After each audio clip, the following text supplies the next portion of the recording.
Instagram am known as Cutting Edge School Counseling, and I'm a therapist, former school counselor, and college professor, and I have created something called the Ultimate School Counselor Planner, and it is in its third edition this year for 2025-2026. And so this video is going to be giving you a little bit of a tour so that you can really get a feel for what's inside and if it feels like it would be a good fit for you. So I'm going to take you on that tour. Ultimate School Counselor Planner. Let's do it. All right. I have here a soft cover of the Colorful Fidget Frenzy. There's also, of course, a hardcover, and then there's the neutral linen, which comes in soft cover and hardcover as well. This is just the one I have that I thought we would demo today. So when you first open it up, it will lay flat if you apply a little bit of pressure.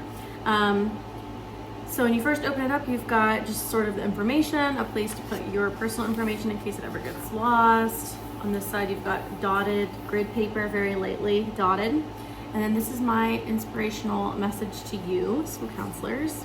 Just a little note from me. Then next, you have this little school counselor wears many hats design that I created a couple of years ago. It just, I don't know, it just reminds me of all the different hats that we wear and just some of the different roles that we play, as well as some of my favorite affirmations for school counselors. This is the Students First logo, which was just something I created as a reminder of what's most important, which is putting students first. And then this is actually one of my TPT products that I included in the planner this year, and it is a pocket theories and techniques guide. So I do believe in school counseling you can use theory and evidence-based practices, and so this is a just 8-section little handout that has different questions and techniques that you might use depending on sort of which theoretical orientation or approach you're using with the student in an individual counseling session.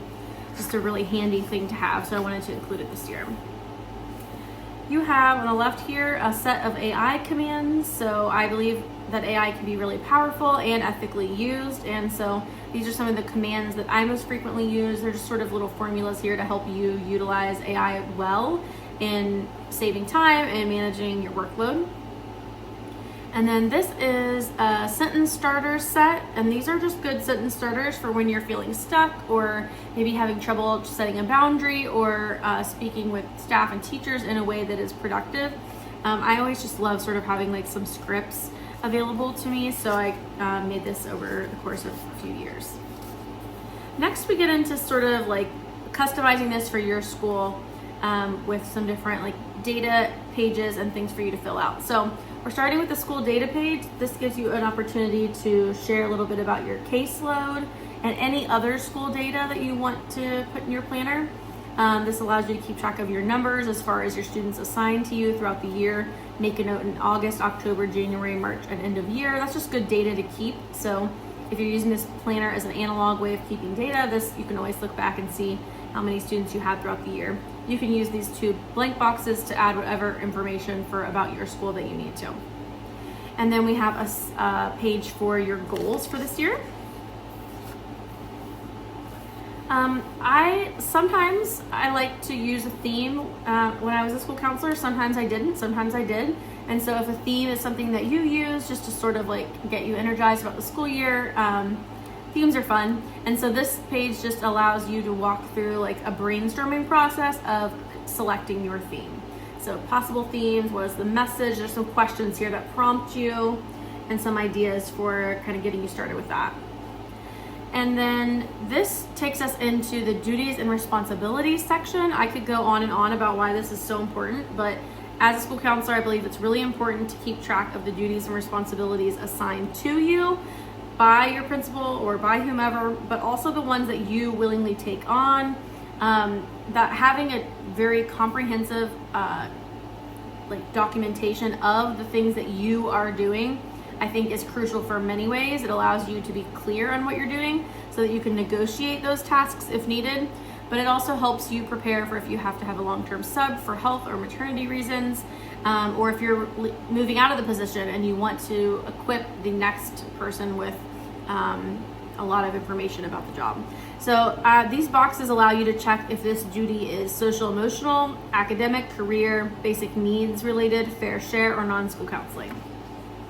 and that goes on for a couple pages, so you have plenty of room to capture that.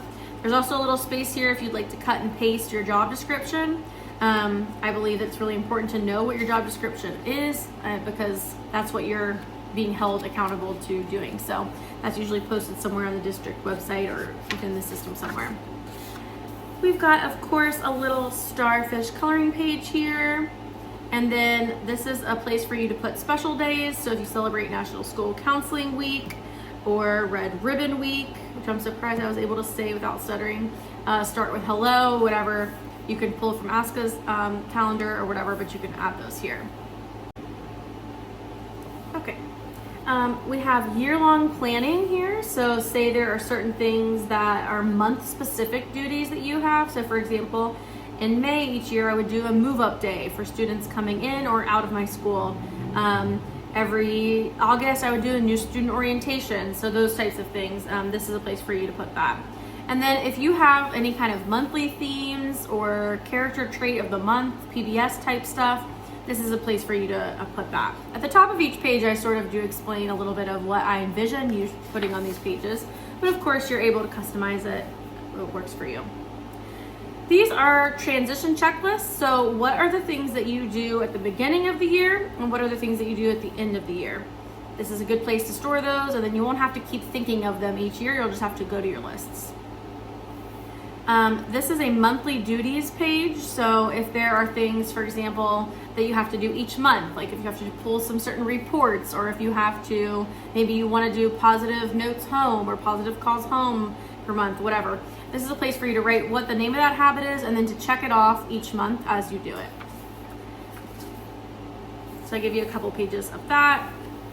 And then this is a section for your weekly to-dos. So when I was a school counselor, I always used to do certain things on Mondays, certain things on Fridays, and certain things anytime. For example, on Fridays, I would try to go and make sure like the fridge was cleaned out and I didn't leave any of my like personal stuff there before the weekend. I would also try to shred papers on Friday, clean up my desk before I left. It's up to you. Obviously, if you don't have a lot of things, you don't have to fill that in, but it's just an opportunity to think a little bit intentionally about the things that you do weekly. Same thing with the daily routines. If there are things that you like to do when you arrive to work versus when you shut down the day, this is an opportunity just to think about that, be intentional about it, and jot it down. For me, my days always went a lot better when I gave myself time to turn my lights on, maybe start my diffuser, get my stuff in the fridge, like really get settled in before the day began. I had less stuff in the afternoon because I usually just wanted to get gone. But that's for you to fill in however you'd like. And if you have a weekly schedule, so maybe like you take a look at your work week and you do groups on Tuesdays and Thursdays and classroom lessons on Mondays or whatever, however you have it laid out, this is a place for you to paste your copy of your weekly schedule. And if you don't have that and would like to create one, I give you, if you go to my website, there's a template so that you can create your own weekly schedule. I think that's a really important thing to have. And so of course, if you have that, you want to put it in your planner so that it's accessible. So this is a space for that. Similarly, I give you a 2-page spread here to paste your own curriculum map. So if you have a curriculum map of what you're teaching at each grade level throughout the year, this is a great place to put that. And I do offer a template for that as well. Next, you'll see just some blank pages that are structured to give you an opportunity to prep and throw in here whatever else you may need to capture. For example, if you have maybe say 6 classrooms that you oversee, this gives you an opportunity. You could write the names of all the students in each class in there if you would like. Whatever you want to use that for, you can. You can keep track of like your frequent flyers here, whatever you want. The self-care tracker is a new addition this year, and I'm encouraging you to choose 3 to 5 simple self-care actions that help you feel grounded and human. Things that you want to do more of, even just once a week or every other week. So this could be something like eating lunch outside, calling a friend on your planning period, taking a walk after school, scheduling a mental health day, leaving work on time. Whatever it is to you that you just want to do more of, you can write it here and then you can kind of fill in each square as you do it, and just watching that accumulate will motivate you to continue to do more of the things that matter to you.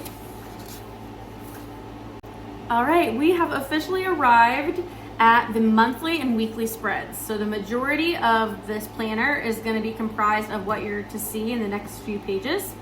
And so we start each month. You can see the yellow denotes what month we're looking at. And so we start with July, and we have all of July broken down here with some space for you to add things on the side, the bottom, or there's even a little bit of margin below. And so after that monthly spread of July, you're going to get into the weekly spreads of July. This is what our weekly spread looks like.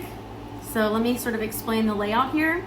You've got, of course, every weekday, Monday, Tuesday, Wednesday, Thursday, Friday, from about 7 a.m. all the way through 4:30 p.m. And this is in 15-minute increments. This is designed by a school counselor for a school counselor. So I know that it is important for you to track your time. And if you are tracking time, you probably want to do it in 15-minute increments. So this is an opportunity for you to just jot down maybe what you're doing throughout the day. You can keep it specific if you want to know which student you're meeting with in which slot. Or if you want to keep it more vague, you can always just write individual counseling. You can also use color-coded highlighters to kind of go back through and highlight the individuals versus the groups versus the meetings, etc. But this gives you a space to really document your whole day in 15-minute increments. This little circle here is for you to write the date, since this part is undated. And then these little circles shaped like teardrops up here are for you to track your water intake, to encourage yourself to stay hydrated, something I have absolutely no business talking about because I really still struggle with staying hydrated. So I'm gonna color one of these in to sort of show you what it might look like. So give me 1 second. Okay, so obviously this isn't totally filled out, but you can see the idea here. So I have written my meetings in purple, and I've done my individual sessions in blue, my lessons in pink, and my groups in green. Obviously there would be a whole lot of other stuff added in here and probably some other stuff that isn't one of those 4 things, but those are some key pieces to track for sure. So you are free to keep track of your work as you go, but I have built in this data roundup at the end of each week. I am a very data-driven person by nature, and I believe in the power of data as school counselors. So this gives you an opportunity to take some quick and easy data in this analog fashion and still come out with good data at the end. And so what I mean by that is, it doesn't take you very long to quickly go through and add up how many individual you had. So for example, this is obviously not totally full, but I have 3 individual here. So I could quickly count that. 3 lessons taught. I've taught 2 lessons. My group sessions, I've led 3 group sessions. I've been in 3 meetings. You maybe also might have other things you want to track here. So whether that's college meetings with students or academic meetings, you can add that. Anything else that you do that you feel is important to keep some good data for, you can add those here. And then really quickly, at the end of each week, you can just tally this up. And then on a week-to-week basis, you'll have those numbers. So if you ever did want to go back and add it all up, throw it in a spreadsheet, it would be really easy to do that. And so this gives you the opportunity to use a paper, pencil, analog system, but still have access to some really good data. These blank spots here and this square, these are for you to use however you need. At the end of each week, you will see a 2-page weekly wrap-up and reflection spread. And I'm very passionate about this. I hope that you are able to use this and that it's helpful for you in balancing life. Obviously, I believe in the power of being a school counselor, but you are also human. You have a life. There are multiple facets of you and who you are. And so I believe in balancing and, being human, showing up and knowing that it's not just work. You also have your relationships, your body's rest, your energy, your health, your joy, your fun. There's so many things more to us than just our jobs, even though they are so important. And so this starts with a weekly wrap up. It asks you what went well this week, what's something I'm proud of, what did I avoid and why, which can be a really insightful question. What's one win, big or small, from this week? Then it gives you an opportunity to make note of a glimmer from the week, which is a sign of safety or a moment of joy or gratitude. A person you're grateful for, what do I want to feel more of next week?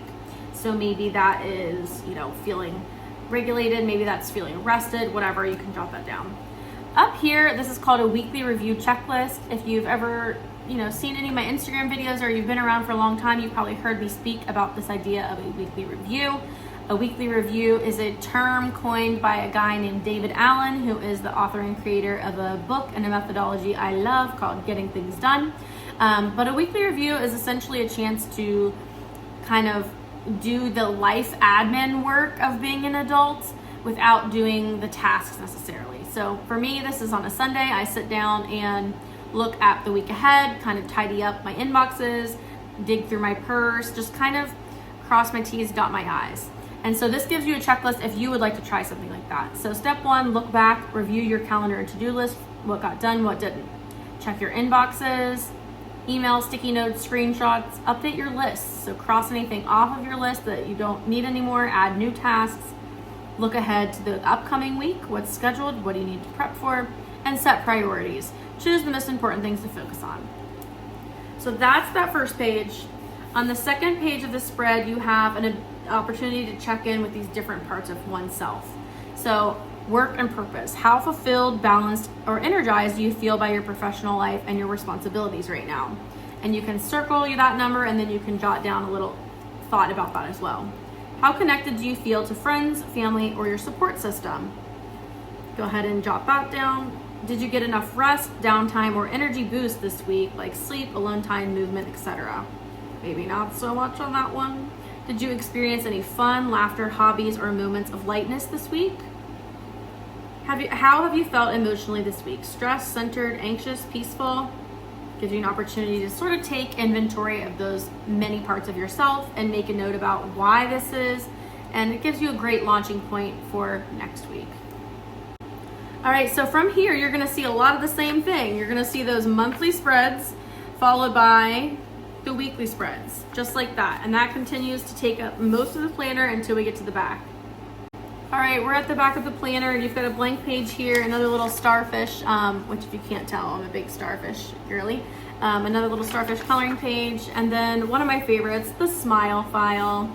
If you don't have a smile file yet, you do now. This is just a place for you to capture the moments when you love your job, when you feel appreciated, when you're recognized for your hard work, when you see progress in a student or a situation, when a kid makes you laugh. Kids do say the darndest things, so this is the place to throw those in. And that's such an important part of satisfaction in our jobs. There's also an opportunity to capture ideas for next year. So as you're getting those thoughts about what you want to do for the following year, throw them in here. Maybe if it's a have to, like you're told you're going to be doing this thing next year, if it's a maybe, a for sure, or just an other. And then we have some opportunity for end of year reflection. What went well, what was hard, what was a major time suck this year, how were you kind to yourself this year, what are some areas for improvement in the years to come. And then we've got a blank page and a little hello from me, and that is it, y'all. All right, everybody, thank you so much for joining me on this tour through the planner. I hope you got a chance to really get a feel for what it's like in here and if this is gonna be a good fit for you. It's my desire and ultimate wish that this planner find the people that it is right for and that you don't spend the time and money on it if it's not right for you. So I really wanted to make sure that you can get a detailed look inside. It's also sold on Amazon, so that's great because Amazon offers some flexibility as far as if you don't like it, you can send it back, of course. And so it's available on Amazon, usually ships pretty quickly, and so that's just nice for ease for everything. So I hope you check it out. Remember, there's a softcover version and a hardback version for this print, which is called Fidget Frenzy. And then there is also a softcover and a hardback print for, or version for the neutral linen print. So I hope you enjoyed. Thank you so much for watching.